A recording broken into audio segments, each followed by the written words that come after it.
ես ավել եմ իմ ասացի, ես նշեցի, որ արդեն դրա հետ կապված ենք երկուսուցմով, նաև մենք քանի որ ապացույցները գնահատել ենք այլ ապացույցների համատեղության կարգով, մենք նաև ունենք բազմազատած փաստական հանգամանք, որ դիտակետու շատ կասկածամտորեն սպասում են, թե ինչ է հաղորդելու բանակի հրամանատարական կետից։ Ուստի դուք ինչ է կարևոր է բարձրացնել դա։ Այդ որ ասում են, որ պատասխանը տվել է հաստատական բան, ոչ հաստատ, դա եղել է երկու անգամ։ Այսինքն շփոթմունքի, հնարավոր փոխանցման եւ այլն տարբերակը մենք գնահատել ենք, որ եթե առաջի անգամ դա հնարավոր է, ապա երկրորդ անգամ դա առավելապես քիչ հավանական է։ Դա դարեմեղադորը կապիտուլներ է, ճիշտ է, հենց նեղադրանքի դեպքեն հասնել, որ ինչ աղմով բացի են, որ հասել է բարձրանում, բացի մակարդակի ճշտումներ կատարելու, ինչ ինչով է կարգավոր, որ այդ հարցն ես պետք է բանակի հրամանատարի բարձրացնել, որ այն է թե որտեղ շատ խոսվեց կողմնորոշվելու, ինքնուրույն հրամաններ կատարելու, ընդորում տարբեր զորամիավորների հրամանատարների, դիվիզիոնի հրամանատարից սկսած, մինչև պաշտպանության բանակի փոխնախարար, հրամանության տեղակալ, ու ընդրել իջան մինչև հասարակի բաշխիլը։ Նայ, բավականադառ։ Ըստ ինձ հայտնի մարտական կանոնադրության նորմերի ցանկացած հրամանատար ոչ միայն իրավունք ունի, այլ այն ինչ-որ պարտավոր է որոշում կայացնել իրավունքության գնահատման արդյունքում։ Այսինքն դիվիզիոնի հրամանատարը անվերջինիս վերադասը տվյալ հանգամանքներում դիտարկելով հակառակորդի կամ ինչ-որ խմբավորով իրավասու է ու ինչ-որ տեղ պարտավոր է որոշում կայացնել։ Ու մենք ունենք, որ հենց այդ որոշումները կայացրել են կրակային դիրքը թողնել։ Լավ չէ, այս ուսումնասիրի վրա, այսինքն այդ հարցը, որ բարձրացրել է, ինչ ուսումնասիրության արդյունքում բանակի հրամանատարը պետք է դրա պատասխանը տար։ Ոչ էլ նստածները չի եկած, այս եկածողները։ Այո, մենք այդ հանգամանքը բավականադառ մենք Գաղթականության ընթացքում նույնպես է ստացվել են, ասենք արձակնել են օպերացիա բաժնետին, ՊՊ հետախուզության գծով, օրինակ հետախուզության գծով, յուրաքանչյուր օր առնվազն մեկ անգամ հետախուզական տեղեկագիր է ներկայացնում բանակի հրամանատարը, նույնն օպերատիվ բաժնի կողմից, այսինքն ենթադրվում է, որ առավել ինֆորմացիա եթե բոլորը իրենց պարտական վարժան չեն կատարում, ըստ ընթացած կարգի, պաշտպանության բանակի հրամանատարը պետք է հնարավորինս թարմ տեղեկություններ ունենա, ինչպես յուրային ուժերի գտնվելու այլ մասին, այնպես էլ հակառակորդի հնարավորություններ ունենա։ Մենք այդ հանգամանքը ճիշտ չարադարձա, կարելի է կարծել, որ դա մեր գործի փաստական հանգամանքների կապ չունի, այսպես բավականին նշվեց դիվիզիայի հետանուր շտաբի պետի, դիվիզիայի հետանուր պետի ցուցմունքները խմբավորում դիտարկելու այդ կապակցության նորային հարաբերության հետ հեռախոսազրույց ունենալու կապված։ Իրավի նշվեց, որ հեռախոսազրույցի հանգամանքը չի հետվել, ապացույցները վկայում որ հեռախոսազրույցը մեծապես հավանական է որտեղ ունեցել, բայց մենք փորձել ենք վերականգնել ինչ իրավիճակը է։ Ինչ իրավիճակ է այդ ժամանակ ջուվարու կոչվող տեղանքին հարակից տեղանքներում, որ տեղեկություն չկար այդ խմբավորումը կամ խմբավորումը յուրային է թե հակառակ։ Ես իմ վերականգնիչ բողոքի պատասխանում մանրամասն նկարագրել եմ, թե ինչ հաստական հանգամանքներ են հայտնի եղել, որոնք նաև չեն հետևել կողմերից որից մեկի կողմից։ Այսինքն ինչ հանգամանքներ եղել, որ ջուվարու կոչվող տեղանքում հրետանային դիվիզիոնը հրետանային դիվիզիոնների եթե տեսանկյունից եղել է առաջնակցում, նկատառում առաջնակցից որոշակի թիկունք, բայց առավել առաջ դեպի հակառակորդը հրետանային դիվիզիոն այդ ուղղությամբ ամենից չի եղել։ Մենք ուսումնասիրել ենք բոլոր օպերացիա տեղեկագրերը եւ հաստատել ենք, որ իշխանով է նշված իրավիճակից տեղակ պաշտպանության բանակի հրամանատարը, մասնավորապես հոկտեմբերի 10-ին առնվազն մեկի քաշենկոչվող տեղանքում որ եկել է հակառակորդի հարձակում, ընդ որում հնարավոր է մի խմբավորման կողմից, որը չէր կասեցվել, դա գտնվում է ջուվարու կոչվող տեղանքից մոտավորապես 5 կիլոմետր հեռավորությամբ։ Այնուհետև դիտարկում այդ խմբավորումը ավելին հրետանային կրակա վարվել նրանց ուղղությամբ, որի արդյունքում ես չի կասեցվել հակառակորդի գրով, բայց այդ տվյալները փոխանցվել են բանակի շտաբ, ըստ բանակի հրամանատարի ոչ, մենք այլ ստուգելու ուժեստը չենք։ Այսինքն մենք վերարտադրել ենք այն պայմանները, թե ինչ իրավիճակներ է տեղանում, եւ որքանով է հնարավոր հիմնավոր լինել, որ այդ խմբավորումը յուրայինն է։ Ու անգել ենք այն եզրահանգման, այդպես էլ դատարան ապրում անգել այն եզրահանգման, որ առանց բավարար հիմքերի նշվել, որ այդ խմբավորումը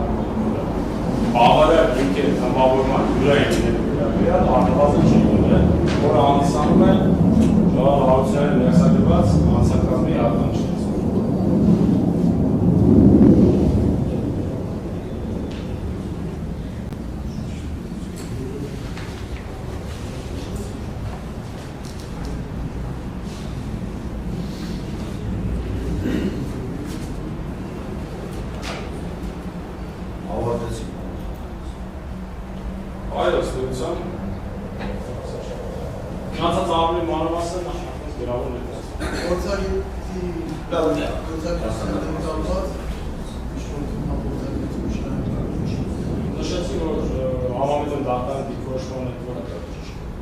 Դատալսումների ընթացքում նման ապացույցներում չէր կարող լինել, հետևաբար միջնորդության մերժում կարծում անհիմն չէր,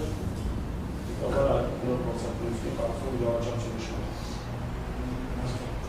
Թե ուշացած էր։ Այո, պատմական հայրոսացած նախաքննությունից պաշտպանական այդ իրավունքը ունեցել է, ավելին ասեմ ենք նախաքննության հասարակության տեղակ չի։ Եթե բանը նախասում։ Ձեր պատասխանը պայմանականորեն ընդունենք պաշտպանական կողմ, պայմանականորեն ես ոչ մեկին չեմ ուզում պաշտպանական կողմը պրոֆեսիոնալիզմի պակաս է ունեցել, բայց կա դրա անհրաժեշտություն։ Որպես գործով դատախազ, դիրքորոշում անում այդ ինչ անշանակում, ուշացված նշանակություն։ Պետք է նշանակվի։ Բխում է դի արտադրության շահը, չի բխում արտադրության շահը։ Բայց նույն համատեքստում, պաշտպանական կողմը, այ, դատախազի լիազորությունները քրեական գործով, որպես հանրային մեղավոր, չի սահմանափակվում միայն մեղադրանքերի հիմնավորելու առումով, բացի արտադրության սկզբունքների նոր կոտրել միջնորդությունների պետք է անձիկերի պարտիժը, չպետք է կերի պարտիժը։ Դուք այդ համատեքստում եք հարցել Պարտիստանը։ Պետք է պարզել ես իրական գործով ես անձի վիճակի, դուք որքան եք պարտիժ միջնորդել։ 6 տարի ժամկետ։ Միջնորդել եք, որպեսզի անձի պարտիժի գնա կրելու, չէ՞։ Բայց ես հանդարտ պարզել եք հանգամանքը։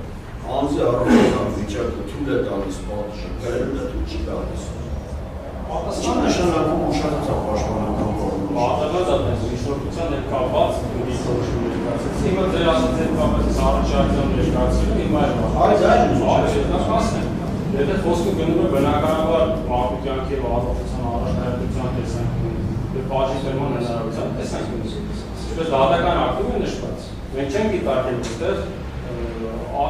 կյանքի եւ առողջության վտանգման ռիսկ կա, ինչու, որովհետև նման հիվանդության արկայության դեպքում նաև քրեակատարողական հիմնարկում կա համապատասխան ընթացակարգ, որը համապատասխան հիմքերի դեպքում անձին կազատիվ է։ Այսինքն, եթե փորձաքննություն չի նշանակում, դա որևիցե ռիսկ ներգնահատում չի պարունակում անձի կյանքի եւ առողջության համար։ Այսինքն, երբ որ դա ուշացված չի, այլ հետակա փուլերում, եթե անձը գնա պատիժ կրելու, քրեակատարողական ծառայությունը իր համապատասխանության շրջանակներում կարող է հարցը դիտարկել։ Ավելին, օրենսդրական կարգավորումների համաձայն, օրենսդրական կարգավորումների գտնում է, որ դա միակ եղանակն է, քանի որ կառավարության համապատասխան որոշումը, որը վերաբերում է եւ սահմանում է բաժի հետ անհամատեղելի հիվանդություն, այնտեղ նշված է, որ միջգերատեսչական բժշկական հանձնաժողովի երկու սուբյեկտ կարող են լինել, կալանավոր կամ աստվածաշրջան դատապարտած եւ անպատասխան հիմնարկի հետ։ Սպասենք։ Պայմանականորեն ընդունենք, որ վերաքննիչ դատարանը ձեր համաձայնում այս պայմանները պայմանականորեն Դու բանակ ես պատասխանում չի ասում առաջի ակտիվիտետը ճիշտ է, ասում եմ ուշացած։ Ստեղ փորձակնության են կապված հարցադրումը։ Ճիշտ է եղել, որովհետև առաջ Չէ, եթե պետք է ներողություն, եթե առաջի ակտիվիտետը գտնում եք, նայեք, 5 իրական դատավարությունը այս առումով շատ տեղական ժամանակ վիճելի էր, սա այս փուլի խնդիր է, տեղական փուլի խնդիր է, հետո դա որոշակիորեն դատական պրակտիկայում ձևավորվեց եւ սա եւ նա, հա, թողեք։ Նոր իրական դատավարության, նոր իրական ուսուցիչի, հա, 22 թվականից տեքստում օրինակ իրաչը դատավարական իմաստով դա ենք։ Ուսուցիչը դատական պրակտիկա է ձևավորված, չէ՞, ձևավորված է եզրահանգստի, չէ՞, մի քիչ հավանական է, բայց հնարավոր է։ Այս համատեքստում ես կուզենայի ձեր մեկնաբանությունները ներկայացնել, չէ՞։ Անկեղծ ասած, մի փոքր գոնե այս փուլում հասկանալի շենքն չէ, ինչ է նշանակում ուշացրել եք արտադատության իրականացման ձեր ուշադրությունը։ Մի քիչ իմ համար դժվար է հասկանալ։ Եթե բա ունեք ասելու, ասեք չէ բարձր է։ Բարձր եմ ասացի։ Հա, բայց հաշվով, նստեք։